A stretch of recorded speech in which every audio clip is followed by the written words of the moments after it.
तो जैसे कि हाबिल और काबिल आपस में जब जब हज़रत हाबिल को काबिल ने मार दिया था, काबिल सलाम ने, तो एक कौवा फरिश्ते की शक्ल में आया। ये है हज़रत हाबिल और हज़रत काबिल सलाम की 60 फीट की मज़ार मुबारक, जो कि आदेमेश्वरम में है, जिसे अब रामेश्वरम के नाम से जाना जाता है। यहाँ के जो स्थानीय मुस्लिम हैं उनके मुताबिक ये हकीकत में रामेश्वरम नहीं है, ये आदमेश्वरम है। इसके अंदर से एडी हटा दिया गया। एडी हटा दिया जाए अगर रामेश्वरम में से, तो और आर लगा दिया जाए तो वो रामेश्वरम बन जाता है आदमेश्वरम। अब आदमेश्वरम क्यों बोला जाता है? क्योंकि हज़रत आदम अलैहिस्सलाम को अल्लाह तबारक व तआला ने श्रीलंका में उतारा था। तो मैं अभी आ गया हूँ हाबिल काबिल की दरगाह पर, जो कि हज़रत आदम अलैहिस्सलाम के बेटे थे। रामेश्वरम में स्थित है दरगाह। इसकी वजह यह है कि हज़रत आदम अलैहिस्सलाम को श्रीलंका में उतारा गया था, और फिर एडम्स ब्रिज है जिसे राम सेतु के नाम से जाना जाता है, फिर वो दुनिया के अंदर इस तरह से आए और फिर पूरी दुनिया इस तरह से फैली। तो आइए उस दरगाह की तरफ चलते हैं। तो दोस्तों, हाबिल काबिल की दरगाह पर पहुंच चुका हूं। ये है हाबिल काबिल की दरगाह। और एक और सबसे बड़ी जो वजह है दोस्तों इस दरगाह के फेमस ना होने की, कि यहाँ पर ब्रिटिशर्स ने इस दरगाह को तोड़ दिया था, उसके बाद दोबारा से इसका रिकन्स्ट्रक्शन करवाया गया। और दोस्तों, इसमें ये जो सामने की तरफ देख रहे हो ये है मस्जिद, और पीछे इनका मज़ार मुबारक है। और 60 फीट की इनकी हाइट थी, और मज़ार भी 60 फीट का ही है। और ये है रामेश्वरम में स्थित है। और वैसे यहाँ के जो स्थानीय मुस्लिम हैं उनके मुताबिक ये हकीकत में रामेश्वरम नहीं है, ये आदमेश्वरम है। इसके अंदर से एडी हटा दिया गया। एडी हटा दिया जाए अगर रामेश्वरम में से, तो और आर लगा दिया जाए तो वो रामेश्वरम बन जाता है आदमेश्वरम। अब आदमेश्वरम क्यों बोला जाता है? क्योंकि हज़रत आदम अलैहिस्सलाम को अल्लाह तबारक व तआला ने श्रीलंका में उतारा था, और श्रीलंका से जब वो हिंदुस्तान की तरफ आए तो वहाँ एक ब्रिज बना जिसे आदम का पुल कहते हैं, एडम्स ब्रिज कहा जाता है। इसे यहूदी और ईसाई और क्रिश्चियन जो हैं वो भी मानते हैं कि वो आदम का ब्रिज है, एडम्स ब्रिज है, और हज़रत आदम अलैहिस्सलाम को श्रीलंका में उतारा गया था। तो ये आदमेश्वरम के नाम से जाना जाता था, जिसे आगे जाके रामेश्वरम कहा जाने लगा। अब दोस्तों, ये जो देख रहे हैं आप सामने की तरफ, ये है मस्जिद, और ये यहाँ से दरगाह शुरू होती है। वजह इतनी लंबी दरगाह क्यों है? ये पेड़ के पीछे तक है, 60 फीट की उनकी दरगाह है, और ये जो पेड़ है इस पेड़ के पीछे खादिम है। तो लगभग 1300 में ये मस्जिद जो दरगाह शरीफ है ये पूरी तरह से ख़राब हो चुकी थी। एक जनरल रहे थे उस वक्त की हुकूमत के, उन्होंने यहाँ का कंस्ट्रक्शन करवाया था। फिर 1964 में एक साइक्लोन आया था, फिर ख़राब हो गया था, तो इसका रेनोवेशन दोबारा से करवाया गया। देख सकते हैं कि पूरी हिस्ट्री जो अरबिक ज़बान के अंदर लिखी हुई है और तमिल में यहाँ पर लिखी हुई है। अगर आपको तमिल पढ़ना आता है भी रहे हैं, और इनका यहाँ पर मज़ार मुबारक है, और पीछे हज़रत हाबिल अलैहिस्सलाम और काबिल अलैहिस्सलाम की मज़ार है, जो कि मैंने आपको बताई थी इतनी लंबी है 60 फीट की, क्योंकि उनकी जो लंबाई थी वो लगभग 60 फीट थी। और एक और यहाँ पर मज़ार है, लेकिन यहाँ की मुझे इन्फॉर्मेशन नहीं मिल पाई थी कि आखिर ये किसका मज़ार है। लेकिन दोस्तों, एक ये जो बात है बिल्कुल इसके अंदर ये बात सबसे ज़्यादा इम्पॉर्टेंट चीज़ ये, अब मैं आ गया हूँ सामने की तरफ, ये है हज़रत हाबिल अलैहिस्सलाम और हज़रत काबिल अलैहिस्सलाम का मज़ार। अब आपने स्टोरी अगर आपने सुनी हो, आपको मालूम हो कि हज़रत हाबिल अलैहिस्सलाम जो थे वो रेवड़ चलाते थे, और हज़रत काबिल जो थे वो अनाज बोते थे, और अल्लाह ने उनसे कुर्बानी मांगी कि तुम कुर्बानी दो।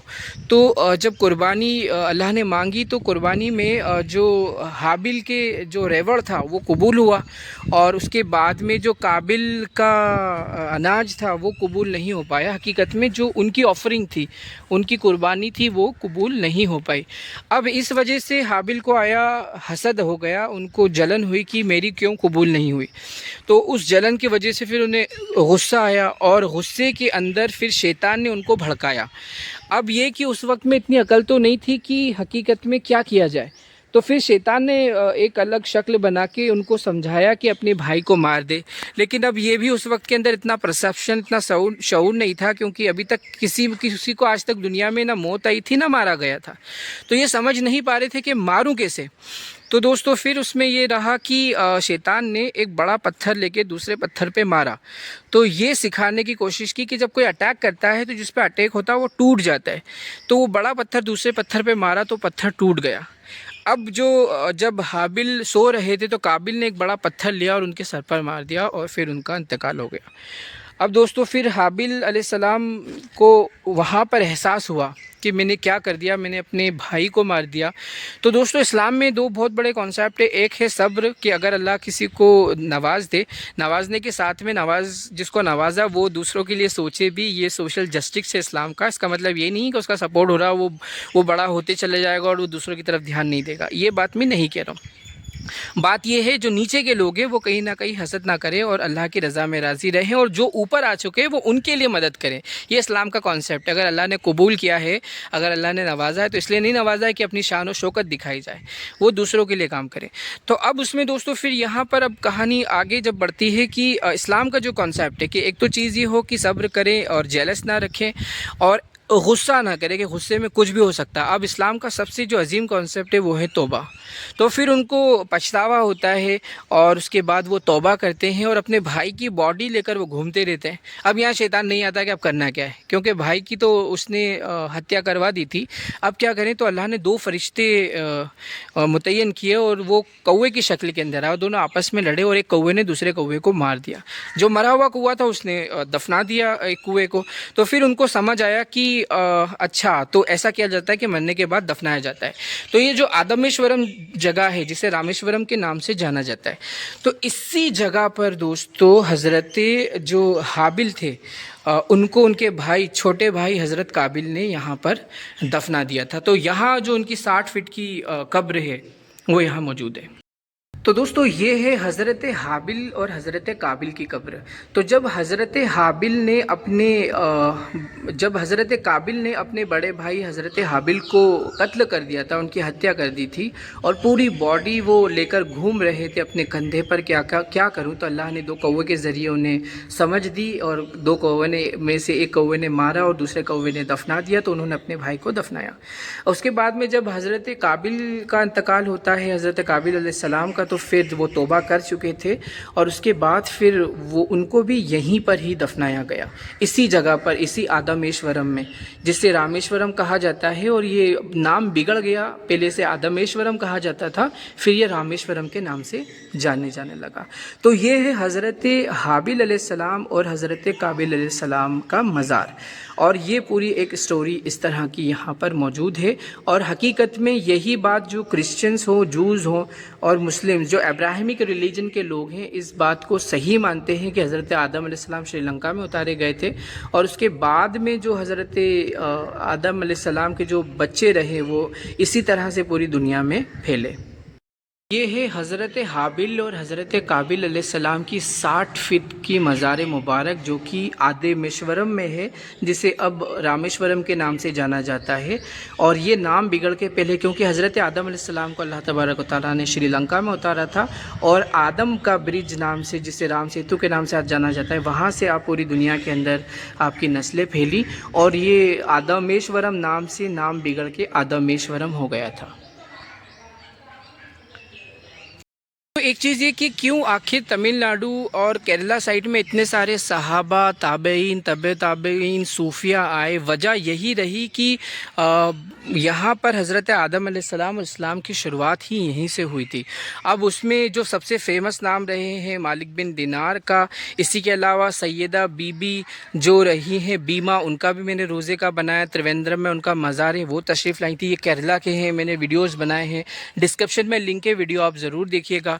इसके अलावा अगर बात की जाए कि तमिलनाडु में, तो तमिलनाडु में मदुराई के अंदर एक बहुत फेमस बुज़ुर्ग हैं हज़रत सुल्तान अलाउद्दीन रहमतुल्लाह अलैह।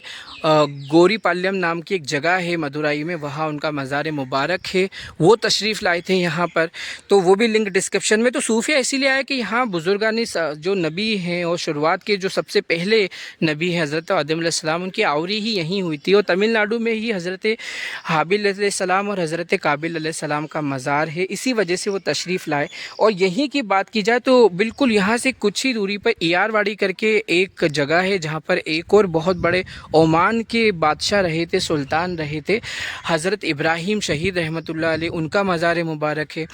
ऐसे ही दोस्तों जो मदुरई सल्तनत के जो सुल्तान हैं वो भी उसी ख़ानदान से ताल्लुक़ रखते थे, तो अरब से ही ताल्लुक़ रखते थे। तो इस तरह से साहबा इकराम, सूफिया, बुज़ुर्गान दीन जितने भी साउथ के अंदर ज़्यादातर उन्हीं के ज़रिए से इस्लाम फैला, और नॉर्थ में बादशाह लोग आए, सुल्तान लोग आए, और यही वजह रही कि नॉर्थ में नफ़रत ज़रूर है, लेकिन साउथ के अंदर यहाँ पर सारे गैर मुस्लिम जो हैं, यहाँ के जो सुल्तान रहे, सूफ़ी रहे, बहुत ज़्यादा उनसे मोहब्बत करते, कलमा तौहीद पढ़ते हैं।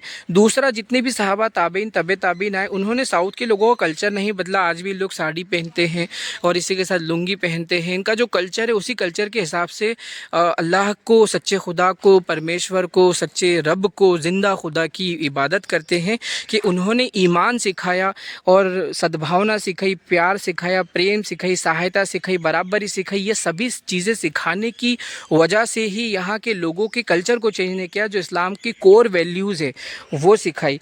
और इसी के अलावा एक और बुज़ुर्गान दीन का मैंने लिंक डिस्क्रिप्शन के अंदर है, वो हज़रत जो इब्राहीम शहीद रहमतुल्लाह अलैह के मुरीद अहमद इब्राहीम, उनका भी मज़ार मुबारक मदुरई के अंदर है। पूरी हिस्ट्री मैंने बहुत अच्छे से बनाई है, वो वीडियो भी आप ज़रूर देखिएगा। है कि हज़रत आदम अलैहिस्सलाम को तो अल्लाह तबारक तआला ने श्रीलंका में उतारा था, पर हज़रत हव्वा को तो कहीं और उतारा था। तो बिल्कुल राइट ये क्वेश्चन है और बिल्कुल सही आपके जहन में ये बात आई है। तो इसके बारे में ये बताया जाता है कि हज़रत हव्वा को अरब साइड में उतारा था और हज़रत आदम अलैहिस्सलाम को इंडिया वाले साइड में उतारा था। तो फिर आखिर में ये मिले कैसे?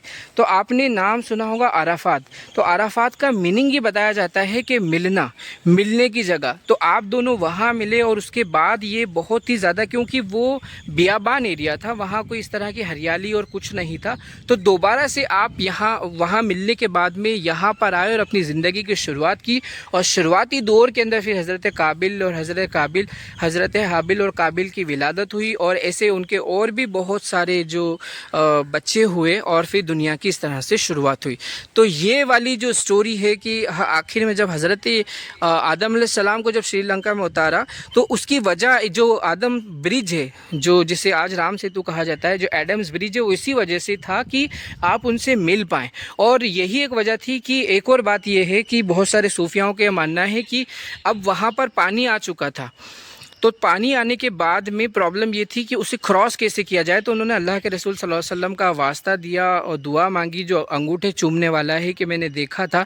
तो फिर उसके बाद अल्लाह ने आपकी दुआ कबूल करी और एक रास्ता बना, और उस रास्ता बनने के बाद आप अराफात में हज़रत हव्वा से मिले और फिर इसी खूबसूरत जगह पर वापस आए।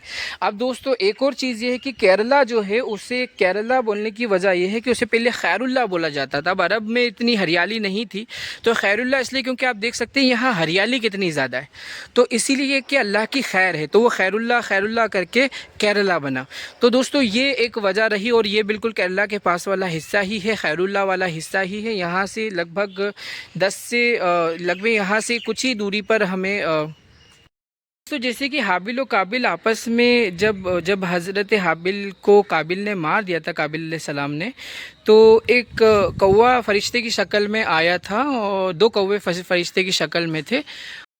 हर जगह यहाँ बहुत सारे कौवे ही कौवे दिखाई देते हैं। तो बड़ी एक अजीब बात है कि जिस तरह से अल्लाह ने फ़रिश्ते की शक्ल में कौवों को बनाया था, तो यहाँ आप देख सकते हैं कि ये इतने सारे कौवे, और ये भाई साहब भी बड़ी उससे वीडियो बनवा रहे हैं। आप देखिए, मैं मतलब भाग भी नहीं रहे, बिल्कुल उनको मज़ा भी आ रहा है। अब पता नहीं ये क्या सच्चाई है इस बारे में, देखिए आप कि ये कौवे भाई साहब भी यहीं पर हैं। और जैसे कि जब हज़रत हाबिल को हज़रत काबिल अलैहिस्सलाम ने मार दिया था, तो उसके बाद जब उन्होंने तौबा की और फिर वो दफनाना चाह रहे थे, तो अल्लाह ने 2 फरिश्ते बनाए कौवे की शक्ल के अंदर, और वो दोनों आपस में लड़ रहे थे। और लड़ने के बाद में फिर एक कौवे ने मारने के बाद दूसरे कौवे को दफना दिया था। फिर हज़रत काबिल को भी ये बात समझ आई अलैहिस्सलाम को कि मैं अपने भाई को इस तरह से दफना सकता हूँ। फिर दोनों का जो मज़ार है वो इसी जगह पर मौजूद है, हज़रत हाबिल और हज़रत काबिल अलैहिस्सलाम का।